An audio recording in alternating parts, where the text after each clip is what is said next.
Welcome, ladies and gentlemen, to Maribor, Slovenia. Today we are at the HashX conference, and I'm lucky enough to have pulled aside Christopher Crowell from Canaan. He's the Director of Business Development. How are you doing, Christopher? Oh, I'm doing great. It's good to see you. Good to meet you. I'm happy to be on the show and talk about my company and what we do. We build a Bitcoin mining hardware, so I hear that's exciting, yes, right, for you to talk about it today. So what would you like to do? Tell me. Yeah, so obviously day one of the conference is gone. We're on day two right now. And I heard Christopher on stage talking about sort of Bitcoin mining more broadly. Yes. And then I very quickly looked into the company, found out they were a Bitcoin mining equipment producer, which might be a bit of an alien world to many of you out there, because we're very into Bitcoin, of course. Who isn't nowadays? Yeah, that's I mean, there's exciting. still a lot of us that aren't, that should be. And we obviously look into Bitcoin mining companies, but we never really look into Bitcoin mining equipment companies. So perhaps you could just tell us what you do as a company. You know, what is Canaan? What do you do? I would love to talk about all of that. So, Brilliant. Let's get into like it. you mentioned, I'm Christopher Crowell. I'm head of business for Canaan US, and I'm the director of business development for Canaan Inc. We build the Avalon Bitcoin miner. Our company invented the Bitcoin ASIC miner in 2013. Wow. And from then, we put a lot of hash rate on the map. We spread it out across the world, effectively locking in the future of Bitcoin. You could look at it that way. Wow. So we produce machines all over the world, and we have strategies for our clients who look to acquire that hardware. Right now, we have a big focus on North America. That's a big part of my job, is pushing those machines. And we have A13, A14, A15, and our machines go up to 250 terahash, as low as 16 and 17, 18 joules. So we do produce great machines, great ROI. The prices are really good. We're really proud of our machines. We've always been a more low-cost, fast ROI option for the market.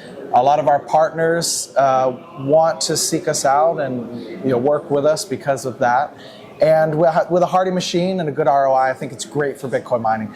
You bring up Bitcoin mining and how important it is to Bitcoin, right? Well, it's a rough environment when you get down into the data centers. It's hot, there's a lot of wind, and it takes a toll on the machines. So I think it's a good mix to have the good ROI so that your Bitcoin investment is stronger. And then, of course, a hardy machine so that you don't have as much worry on that side of the business. So it's a pleasure to come out and talk to the Europeans every time about Bitcoin. We were just in Amsterdam for that event a few weeks ago also. It's a different part of the world, and it's exciting.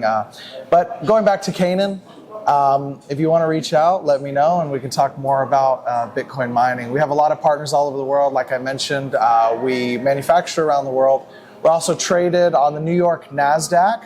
So we do a lot of the financial markets, and it just makes a stronger company in whole. So long history and a big foothold, all over. Yeah, fantastic. And you mentioned Europe. Could you maybe talk to us about some of the sort of areas around the world that you guys are particularly hot in? There's got to be areas that are more focused on Bitcoin mining than others. We hear about them publicly. I think Bitcoin mining really is going to become a matter of national security, perhaps. If you think about it from a point of view that all these large institutions in America, for example, you have states that now actually own Bitcoin, universities that own Bitcoin. The maintenance of the Bitcoin network through mining is a pretty important thing, right? Oh, extremely important. So I'm going to talk about myself real quick. Yeah, I'm a third-generation Floridian.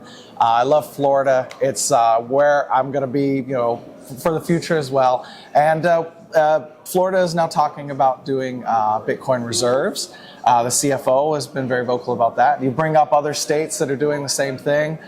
Texas has always been a great place for that as well. Going outside of the United States, El Salvador. Of course. Amazing. The excitement here in Europe is great. On the stage, I don't know if you remember that part, I brought up, the innovation of hash rate in the future of Bitcoin could be Europe. And everyone cheered. They were so excited, like, yeah. So there's a lot of excitement over here as well. Asia has always been a big part of Bitcoin mining. Some people say that, and I say this a lot, some of the history, a big portion of it of Bitcoin mining is written in Chinese. Yep. And Southeast Asia as well, our miners are big there.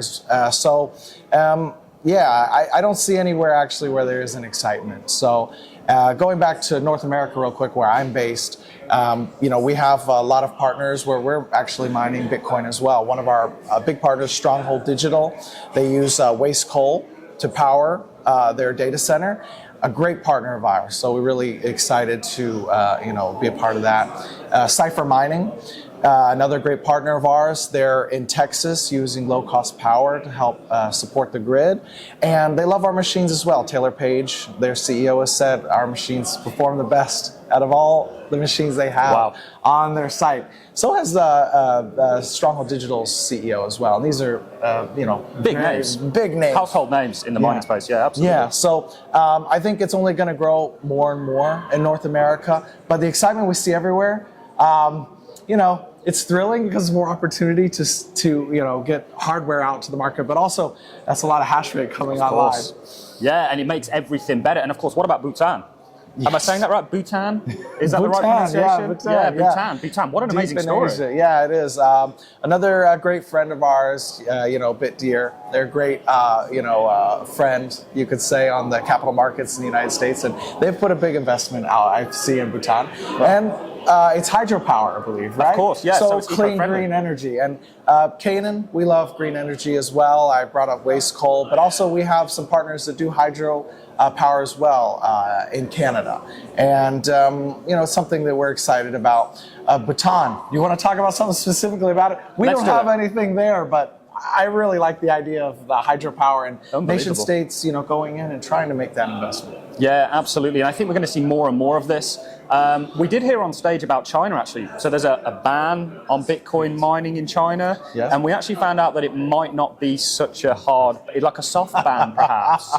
So I can tell you're trying to make really good hot topics here. Yeah, I love absolutely. It. So I can talk to you about China all day. It's a big part. Let's do it. Yeah, it's a big part of my history. So I was a professional Chinese interpreter for a decade. So I've been speaking Mandarin Chinese for about 20 years now. The most spoken language in the world, I believe. Yes, that's correct. Mandarin Chinese. Yeah, and trivia for you. You learn something new every day. Yeah.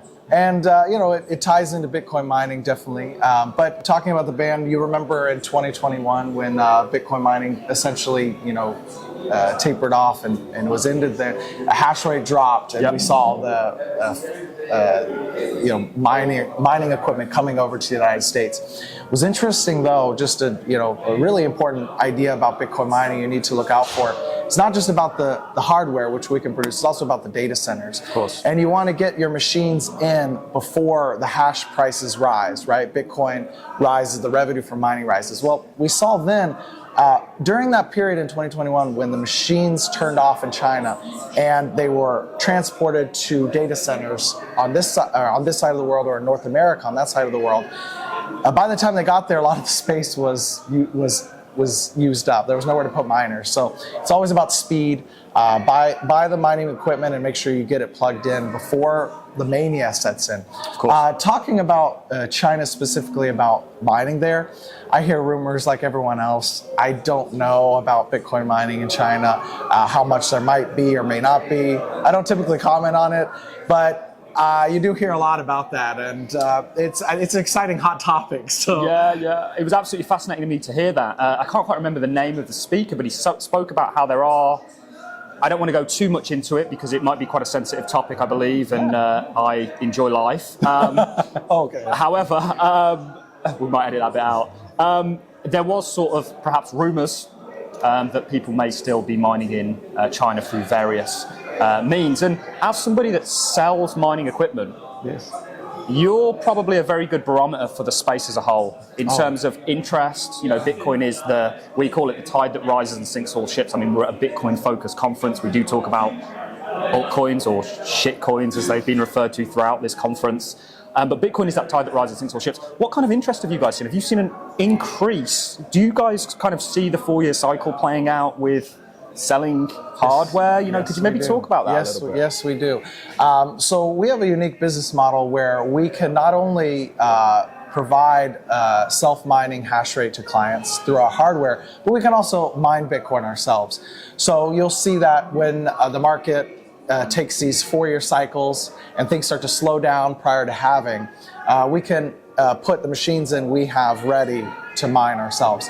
And then after halving, when supply shock goes in and the Bitcoin price goes up and hash price raises and miners are expecting to be profitable, we sell more. Wow. So you can kind of follow this to see where the market's going. And yes, right now we're seeing excitement in sales. We just had an exciting news with a great new partner of ours, CleanSpark. It was also traded on capital markets as well as us in the United States on the New York NASDAQ.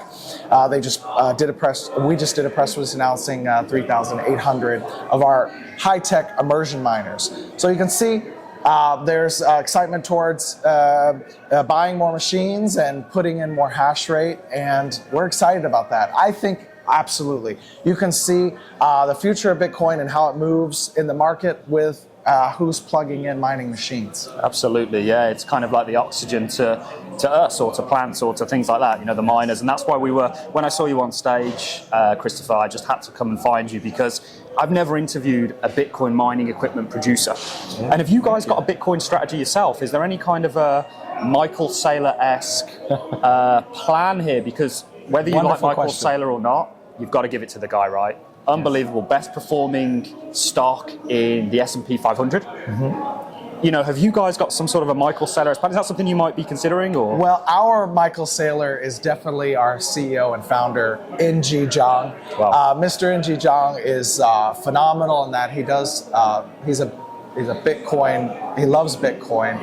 He invented the Bitcoin ASIC miner in 2013 with that vision of rescuing Bitcoin, actually. Right. At the time, if someone else raced to the ASIC miner first, they could self-mine and they could disrupt the blockchain.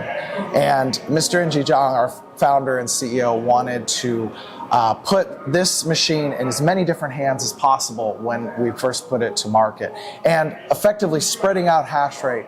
And that's why I say saving Bitcoin. So from 2013 and on, we've always been focused on Bitcoin. And right now we hold a lot of Bitcoin on our balance sheet. You can check the number yourself, but we do follow that strategy as well. And that's why we also mine Bitcoin. We mine about 4 exahash of Bitcoin currently. And we have goals of vastly increasing that, maybe up to 10 exahash in the near future. So yeah, it's a big part of our strategy. We love Bitcoin, and Canaan is a centrally Bitcoin focused company. So yes, that's the answer to your question. Absolutely fantastic. What I want to do is point people in your direction.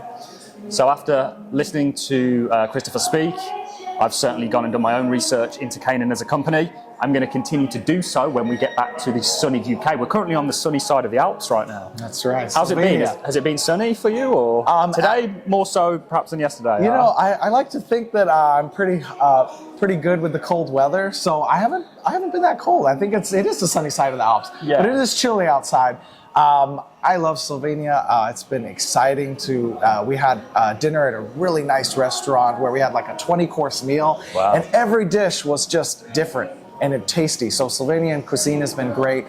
The venue is beautiful, hotel's nice, and of course, here sponsored by a wonderful a Nice Hash company. I think I hope they do this again. I want to come back. We'll definitely be coming back. Also, Christopher, we'll leave links to where people can find you in the description. Of course, Christopher Kroll with Canaan. You can look me up on LinkedIn. And then, of course, our website, Canaan.io, CANAAN.io. You can learn more about our Avalon miners. Yeah, we'll leave links to all of that in the description. Thank you very much, Christopher. It's been a pleasure. Thank you so much. It's a pleasure. Thank you. Thank you.